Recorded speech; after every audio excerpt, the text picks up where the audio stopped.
ਹੁਣ ਤੱਕ ਅਸੀਂ ਵੇਵ ਮੋਸ਼ਨ ਦਾ ਚੈਪਟਰ ਜਦੋਂ ਸਟਾਰਟ ਕੀਤਾ ਸੀ ਉਹਦੇ 'ਚ ਅਸੀਂ ਇਹ ਦੱਸਿਆ ਹੈ ਕਿ ਵੇਵ ਮੋਸ਼ਨ 'ਚ ਕਿਹੜੀਆਂ ਵੇਵਸ ਹੁੰਦੀਆਂ, ਕਿਸ ਤਰ੍ਹਾਂ ਟਾਈਪਸ ਹੈਗੀਆਂ ਉਹਨਾਂ ਦੀ ਐਗਜ਼ਾਮਪਲਸ ਕੀ ਹੈਗੀਆਂ। ਹੁਣ ਅਸੀਂ ਵੇਵ ਦੇ ਨਾਲ ਰਿਲੇਟਡ ਟਰਮਸ ਕਰਾਂਗੇ ਵਨ ਬਾਏ ਵਨ ਕਿ ਵੇਵਸ ਦੇ ਨਾਲ ਜਿਵੇਂ ਟਰਮਸ ਹੈਗੀਆਂ ਸਾਡੇ ਕੋਲ amplitude, frequency, wave velocity, wavelength, ये सारिया टर्म्स तुसीं सुनिया हुई हैं, असं सिर्फ रिवाइज करन लगे हैं, छोटिया क्लासेस च सारिया पढ़िया हुई हैं। ये सारिया टर्म्स असीं वन बाय वन करनी है। हुण असीं की करना है, सब तो पहले एक वेव कंसिडर करनी है। यह हैगी एक साइन वेव, साइन वेव। यह हुण एग्जाम्पल ट्रांसवर्स वेव दी लैन लगी है। साइन वेव जिहड़ी हैगी है वो हमेशा इत्थों स्टार्ट करते हैं असीं मीन पोजीशन तो। तो साइन वेव किहड़ी हुंदी है, वो इस तरह दी हुंदी जिहदे च 0 दे वैल्यू दे उत्ते मैक्सिमम एंपलीट्यूड होए। हुण ऐसी साइन वेव कंसिडर कीती है।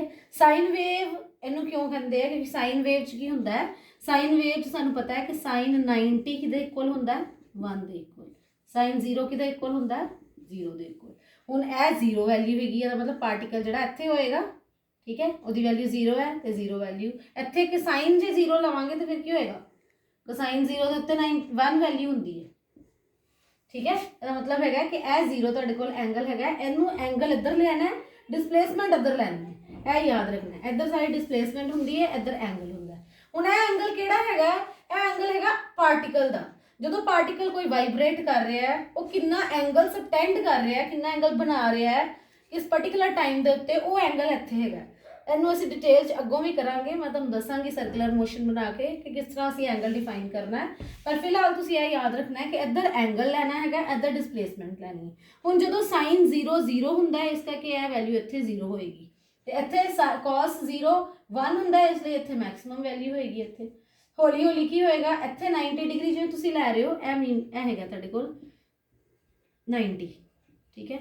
साइन 90 की हुंदा 1, इसदा मतलब यह मैक्सिमम एंपलीट्यूड है।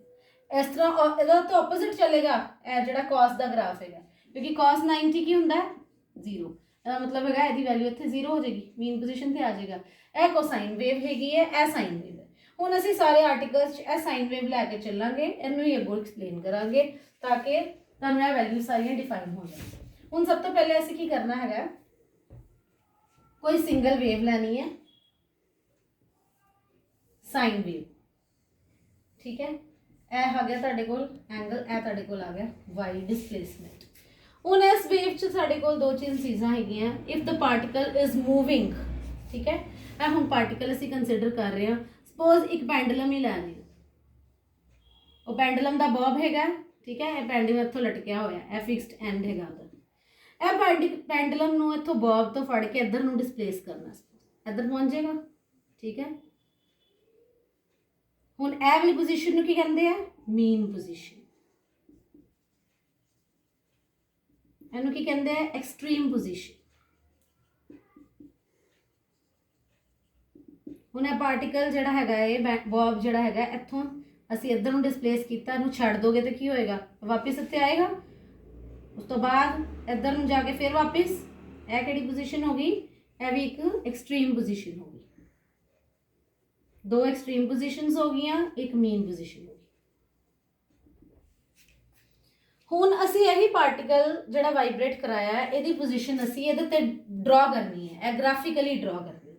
यह मीन पोजीशन हैगी इहदी, ठीक है, यह इत्थों मीन लैनी हैगी है। उहनूं पार्टिकल नूं इत्थों करांगे डिसप्लेस, यह एक्सट्रीम पोजीशन आ गई, यह इधर नूं जाई जाएगा पार्टिकल, मतलब जिवें जिवें बॉब जिवें इत्थे गया है, थोड़ी देर बाद इत्थे, थोड़ी देर बाद इत्थे, इस तरह इत्थे तक पहुँच गया, मैक्सिमम वैल्यू यदि इत्थों तक आ गई है, यह मैक्सिमम वही डिसप्लेसमेंट हो जाएगी। इनू डिसप्लेस कर रहे हो ना तुसीं, इनू हिला रहे हो, पहले इत्थे लग गए, फिर इत्थे, फिर इत्थे, फिर इत्थे, इत्थे मैक्सिमम इत्थे तक गया, ठीक है।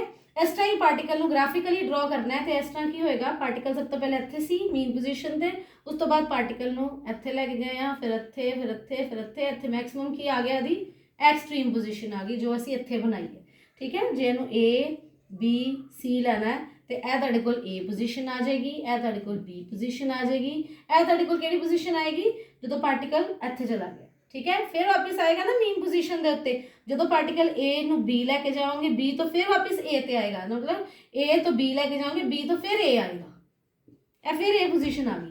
उस तो बाद सी तक गया, सी तक गया पर ऑपोजिट साइड तक गया, ऑपोजिट साइड हैगी ਇਹਦਾ मतलब है पार्टिकल इत्थे ए सी पोजीशन आ जाएगी ਇਹਦੀ ए वाली, ठीक है। तो ए फिर दोबारा वापस ए ते आया, ਇਹਦਾ मतलब ए पोजीशन ਇਹਦੀ ए आ जाएगी। ਹੁਣ ਇਹ ਜਿਹੜਾ ਹੈਗਾ ਅਸੀਂ ਪੈਂਡੂਲਮ ਦੇ ਹਿਸਾਬ ਨਾਲ ਸਮਝਿਆ ਹੈਗਾ, ਪਹਿਲੇ A ਤੋਂ ਸਟਾਰਟ ਹੋਇਆ B ਵੱਲ, A ਤੋਂ ਸਟਾਰਟ ਹੋਇਆ ਇਹ B ਤੱਕ ਆ ਗਿਆ, B ਤੋਂ ਫਿਰ ਵਾਪਸ ਆਇਆ A ਤੇ ਇਹ ਮੀਨ ਪੋਜੀਸ਼ਨ ਉਹਦੀ ਫਿਰ ਆ ਗਈ। ਤਾਂ ਮਤਲਬ ਇਹ ਸਾਰੀਆਂ ਮੀਨ ਪੋਜੀਸ਼ਨਸ ਦੱਸਦੀਆਂ, ਇਹ ਸਾਰੀਆਂ ਐਕਸਟ੍ਰੀਮ ਪੋਜੀਸ਼ਨਸ ਦੱਸਦੀਆਂ। ਇਹ ਤੁਹਾਡੇ ਕੋਲ ਇੱਕ ਫੁੱਲ ਵੇਵ ਆ ਜਾਂਦੀ ਹੈ ਕਿਉਂਕਿ ਇਹਨੇ ਪੂਰੀ ਇੱਕ ਆਸਲੇਸ਼ਨ ਪੂਰੀ ਕੀਤੀ, ਇੱਥੋਂ ਲੈ ਕੇ ਇੱਥੋਂ ਗਏ ਸੀ ਫਿਰ ਵਾਪਸ ਉਹਨੇ A ਪੋਜੀਸ਼ਨ ਤੇ ਆਇਆ, ਇਹ ਪੂਰੀ ਵੇਵ ਹੈਗੀ ਹੈ। ਇੱਥੋਂ ਤੱਕ ਵੇਵ ਨਹੀਂ ਕੰਸੀਡਰ ਕਰਨੀ, ਇੱਕ ਕ੍ਰੈਸਟ ਤੋਂ ਲੈ ਕੇ ਦੂਸਰੇ ਕ੍ਰੈਸਟ ਤੱਕ ਦਾ ਡਿਸਟੈਂਸ ਜਿਹੜਾ ਹੈਗਾ ਇਹਨੂੰ ਕੀ ਬੋਲਦੇ ਆ ਆਪਾਂ, lambda wavelength. This is called wavelength, the distance between two crests or troughs. ਇਹਨੂੰ ਕੀ ਬੋਲਦੇ ਆ, ਮੈਂ ਪਹਿਲੇ ਵੀ ਦੱਸਿਆ ਸੀ, ਇਹ ਕ੍ਰੈਸਟ ਹੁੰਦਾ, ਇਹ ਟਰਫ। ए पोजीशन तो फिर ए पोजीशन तक का डिस्टेंस ਜਿਹੜਾ ਹੈਗਾ ਉਹ ਕੀ ਹੋਏਗਾ, ਉਹ ਲੈਮਡਾ ਹੋਏਗਾ। ਇਹਨੂੰ ਵੇਵਲੈਂਥ ਬੋਲਦੇ ਆ ਕਿ ਇੱਕ ਸਿੰਗਲ ਵੇਵ ਨੇ ਕਿੰਨਾ ਡਿਸਟੈਂਸ ਕਵਰ ਕੀਤਾ, that is called wavelength of the wave. ਹੁਣ ਮੈਕਸਿਮਮ ਡਿਸਪਲੇਸਮੈਂਟ ਜਿਹੜੀ ਹੈਗੀ ਹੈ ਉਹ ਕਿਹਦੇ ਇਕੁਅਲ ਹੈ, ਮੈਕਸਿਮਮ ਡਿਸਪਲੇਸਮੈਂਟ ਇਹ ਹੈਗੀ ਹੈ A ਨੇ B ਤੱਕ ਮੈਕਸਿਮਮ ਲੈ ਕੇ ਗਿਆ, A ਨੇ B ਤੱਕ, ਮਤਲਬ ਇਹ ਚੀਜ਼ ਜਿਹੜੀ ਉਹ ਮੈਕਸਿਮਮ ਡਿਸਪਲੇਸਮੈਂਟ ਹੈਗੀ ਹੈ, ਇਹਨੂੰ ਕੀ ਬੋਲਾਂਗੇ ਅਸੀਂ, amplitude of the wave. let it be B dash, ਇਹਦਾ ਮਤਲਬ B dash ਕੀ ਬਣ ਗਿਆ ਸਾਡੇ ਕੋਲ, amplitude of the wave।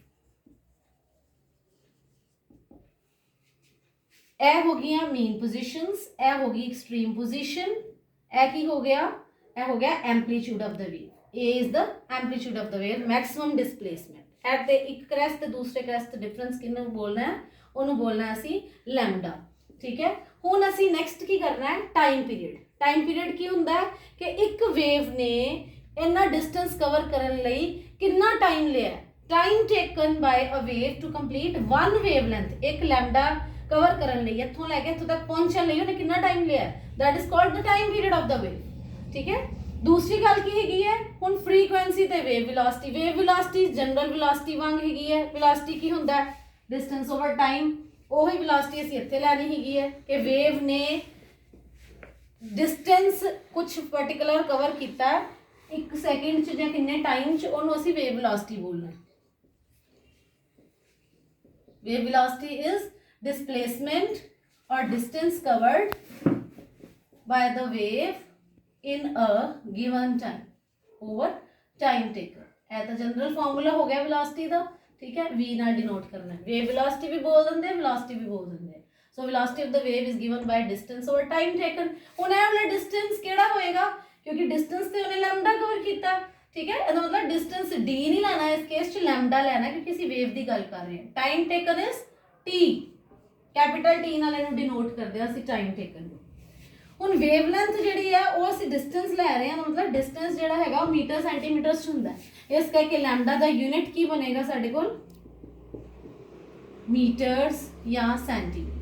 Time taken का तुहानूं पहले ही पता है कि सैकेंड्स होंदा, टाइम टेकन का वेलोसिटी का भी पता है, तो वेलोसिटी का मीटर पर सेकंड बन जाएगा। हुण असीं करना है फ्रीकुएंसी की हुंदा है। फ्रीकुएंसी का मतलब हैगा कि एक सैकेंड च कितनियां वाइब्रेशनस या कितनियां वेव्स कवर हो रही हैं, ठीक है। जिवें ए तुहाडे कोल एक सैकेंड च मैं बनाई है 2-3 वेव्स, ठीक है।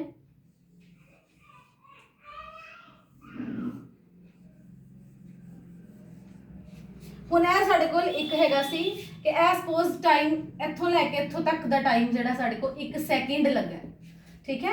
ਉਹ 1 ਸੈਕਿੰਡ 'ਚ ਪਹਿਲੀ ਵੇਵ ਨੇ ਇੰਨਾ ਡਿਸਟੈਂਸ ਕਵਰ ਕੀਤਾ, ਦੂਸਰੀ ਵੇਵ ਨੇ ਇੱਥੋਂ ਤੱਕ ਲੈਮਡਾ ਸੀ, ਇਹ ਲੈਮਡਾ ਹੋ ਗਿਆ, ਇਹ ਕੀ ਹੋ ਗਿਆ, ਦੂਸਰਾ ਲੈਮਡਾ ਦਾ ਮਤਲਬ ਇਹ lambda plus lambda 2 lambda cover ਹੋ ਗਿਆ।